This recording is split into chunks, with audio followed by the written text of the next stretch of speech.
Canada, Tzu Chi volunteers deliver food and epidemic prevention supplies to the Surrey Food Bank.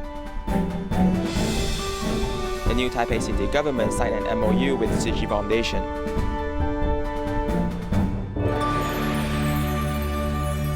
Welcome to Dai Headlines. I'm Simon Gan. Thank you for joining us. In Surrey, Canada, Tzu Chi volunteers have been distributing food to the food bank for 17 years. During the epidemic, Tzu Chi volunteers continued to deliver the needed food and even donated epidemic prevention supplies.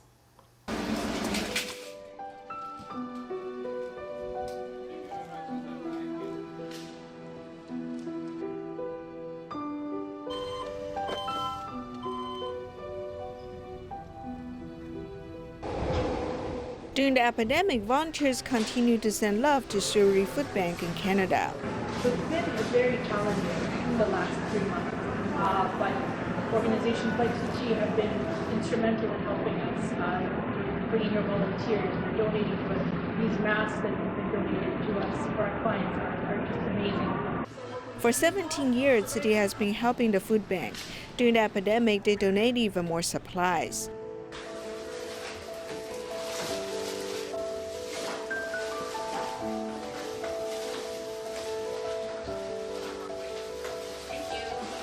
With a weather of 10 degrees Celsius, City volunteers also send their love to Gateway Shelter.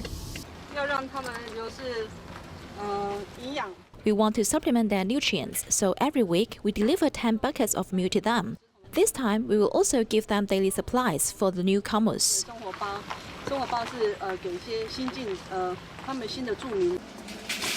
They also give out the precious medical-grade masks. Thank you so much. Thank you.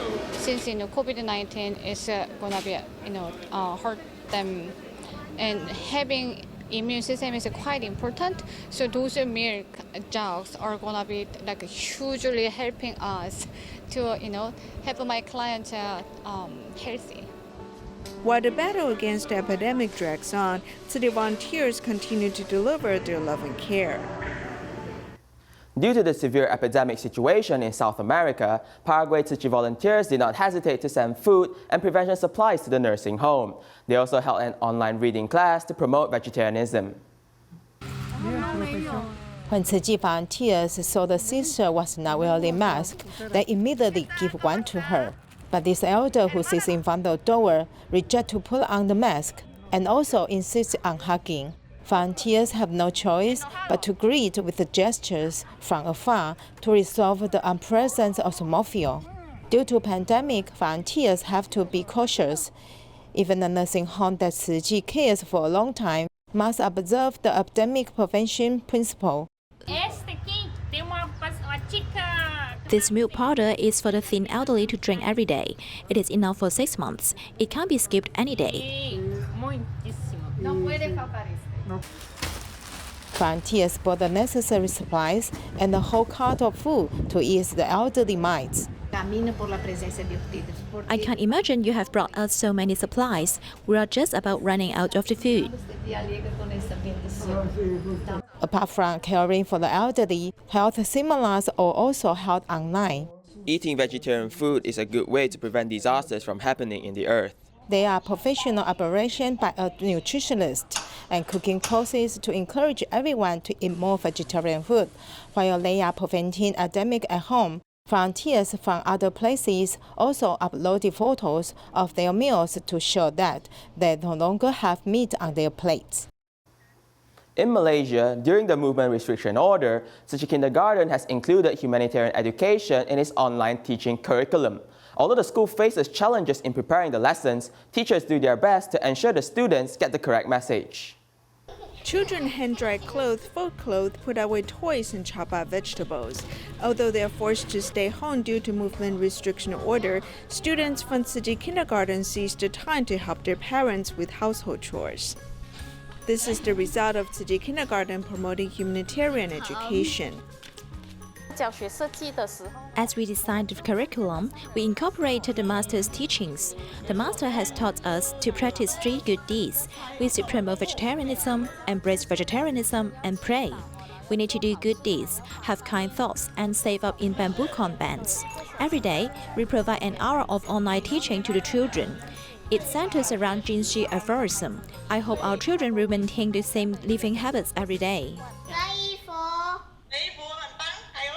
The parents take time to accompany their children in Tzu Chi Kindergarten's online humanitarian courses. Parents really need to participate.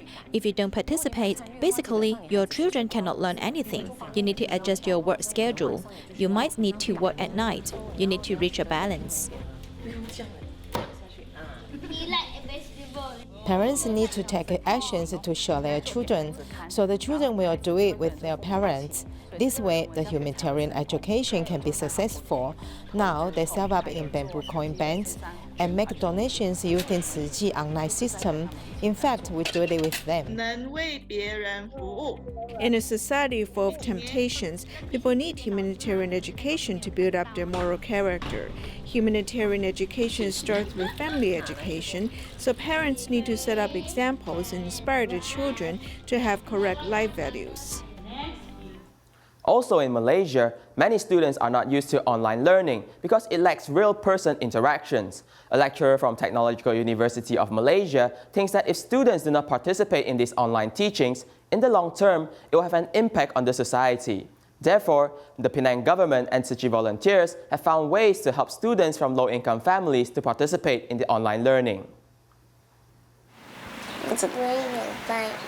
会人传人，所以我们的首相下达了行动管制令。Bekerja rumah， 写书法， tengok TV， 拿衣服。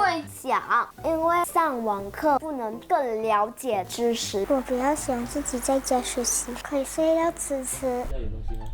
During movement restriction order, online teaching has become the new learning mode for Malaysian students. However, according to a survey done by a university, nearly half of the students do not like online teaching. The main reason is that they cannot interact with their teachers and classmates. They also need to spend more time to finish the assignments. The internet speed could be too slow, forcing them to spend long hours using the computer.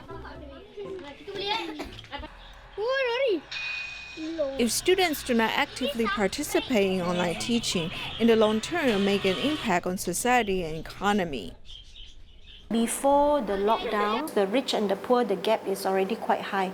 Now it's even higher. The longer children are out of school, the less they learn, the further they fall behind. And the impact will have repercussions over extended period of time. To help low-income families participate in online teaching, the Penang government has provided several computers at Penang Digital Library. Tzu Chi volunteers also gave second-hand computers to children of care recipient families.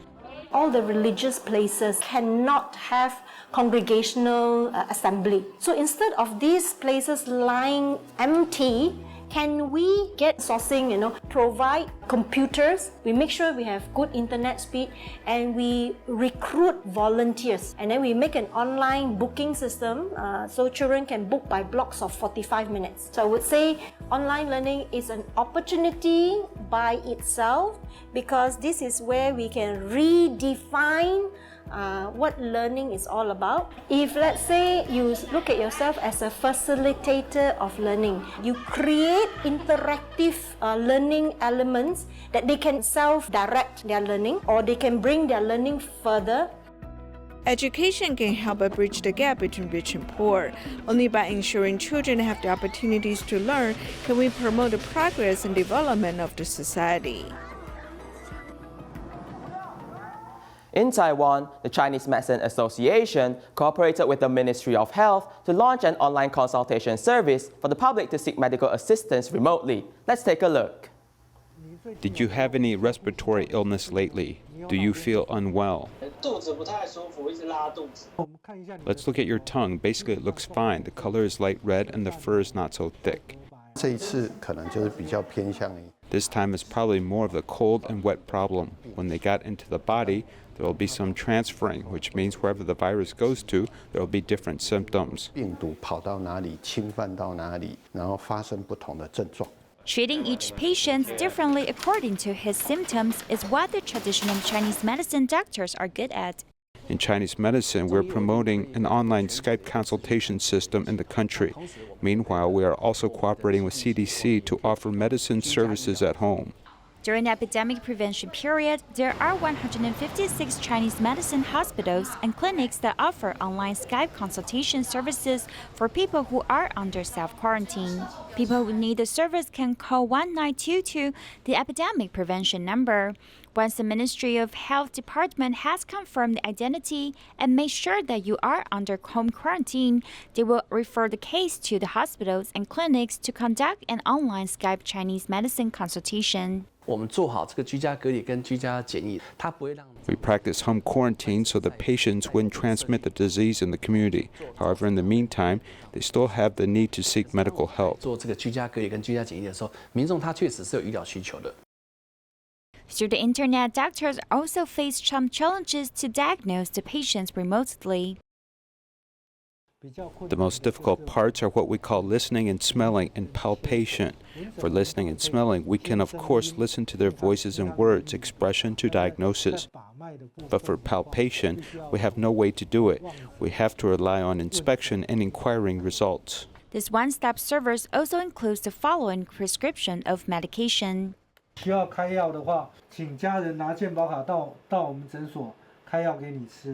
Chinese medicine doctor reminded the public that although the epidemic is slowing down now, if you experience a cold or any weak conditions, remember to seek help from Chinese medicine and improve your immune systems with some Chinese medications.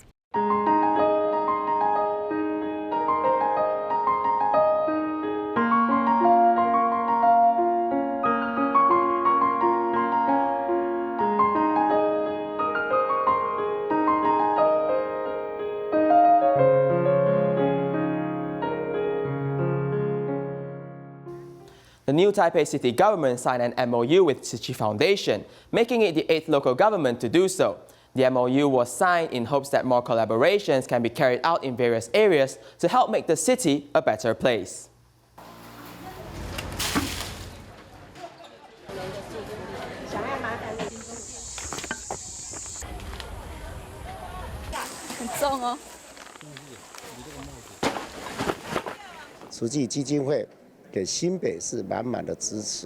Tzu Chi Foundation has given full support to New Taipei City, helping spread love and care, providing care and helping those in need.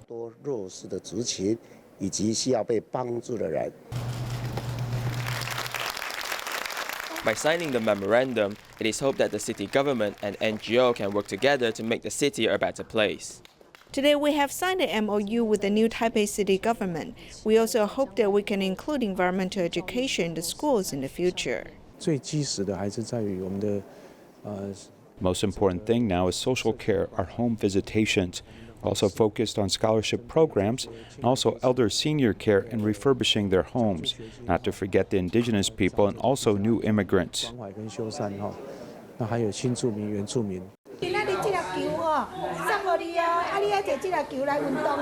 TIMA constantly hosts free clinics in rural areas, providing care and promoting correct healthcare knowledge to local residents. They also collaborated with the charity department to provide long-term care.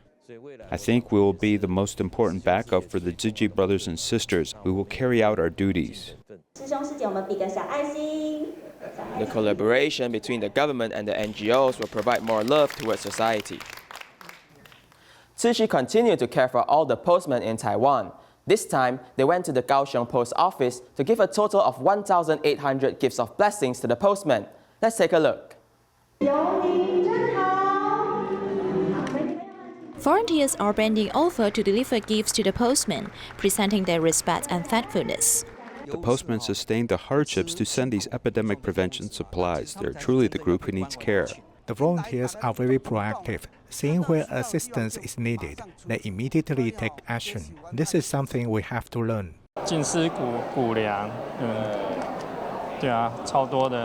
Receiving the tailor-made gifts, the postmen especially feel warm.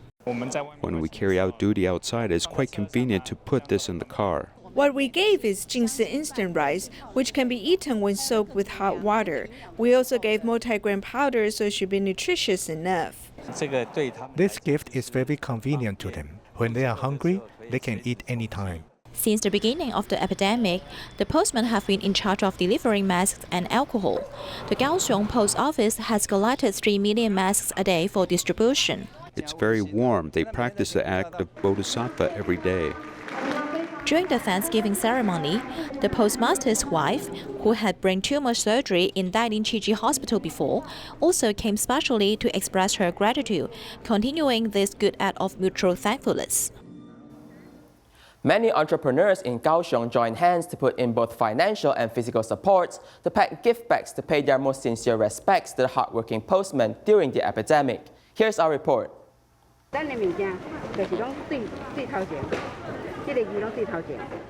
Volunteers place the items in the gift bags extra carefully. The little charms on the package are also filled with love. We want to do the best as we can with our heart. In order not to destroy the original package, volunteers used a hair dryer to get the tape off the box. Because we are going to reuse the box, so when the tape is cold and stiff, it's not easy to get it off. If we heat it up, it will be soft to take off, so the box can remain its original look. At the venue of packing the gift bags, many are the bosses of corporate entrepreneurs and some are their wives who are in their 80s. Some of them are from construction, transportation, and some in the marble business. They're all willing to take time out from their jobs to come repackage the gift bags.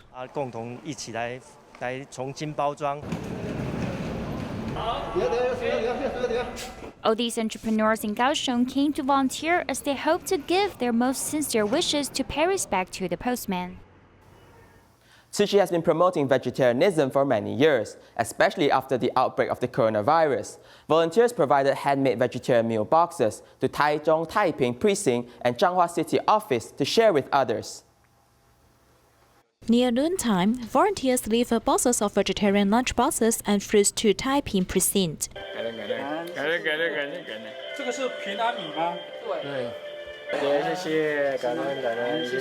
The lunch boxes, which are made by volunteers diligently, are filled with their heartfelt blessings. I wish to dedicate the merit of going meatless to all the people around us, wishing everyone peace and good health.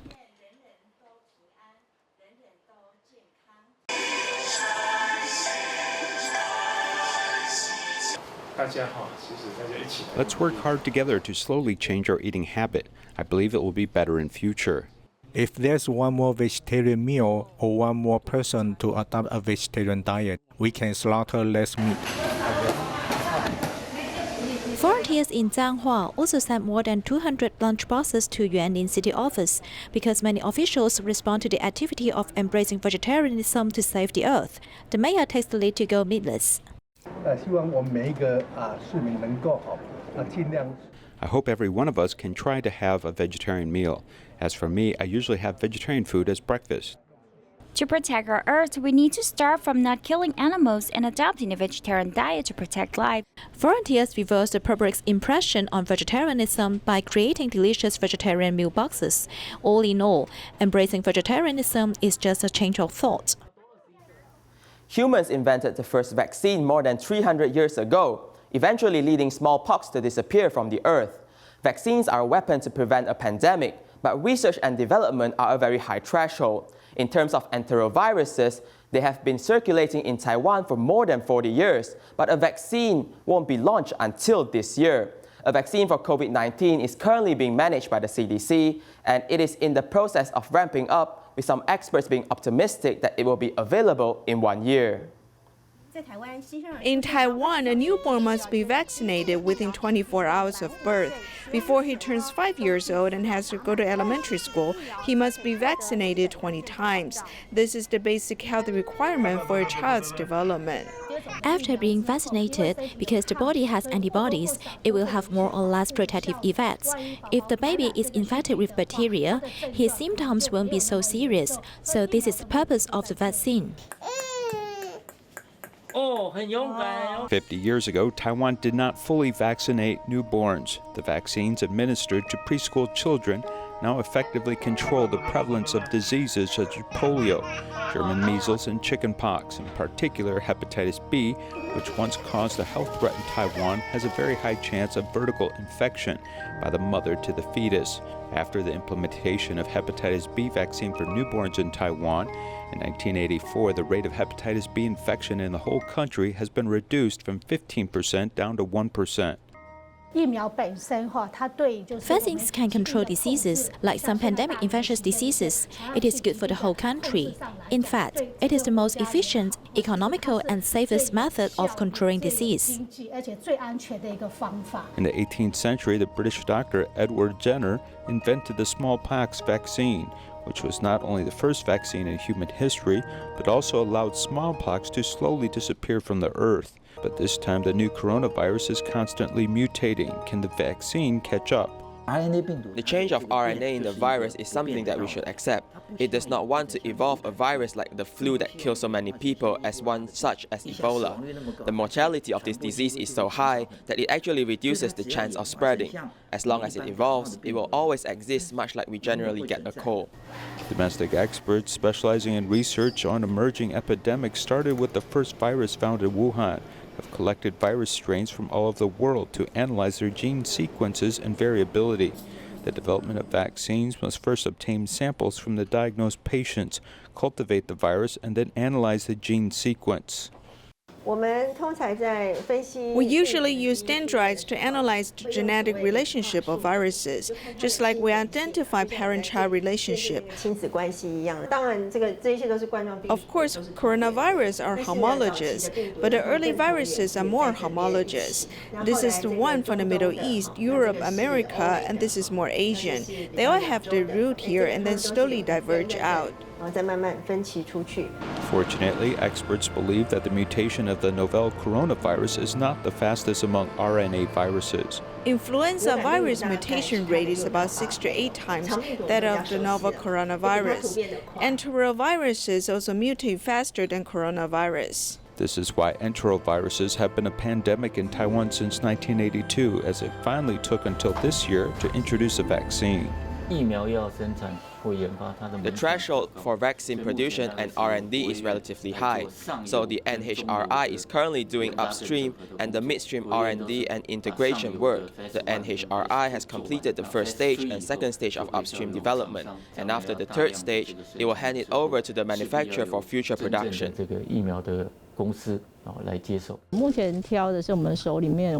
Basically, we chose the most virulent virus strains that are the ones from Europe strain, and we're testing to see if the vaccine is effective. We're quite confident.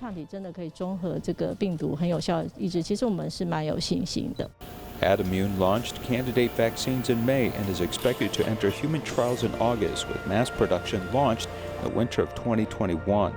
However, many experts believe that it is very difficult to create a vaccine within a year. If there really is no way to control this disease, some people say the vaccine is effective, but we don't know how safe it is. And if we haven't vaccinated 1 million people, we can just vaccinate a few and check to see the effectiveness or side effects.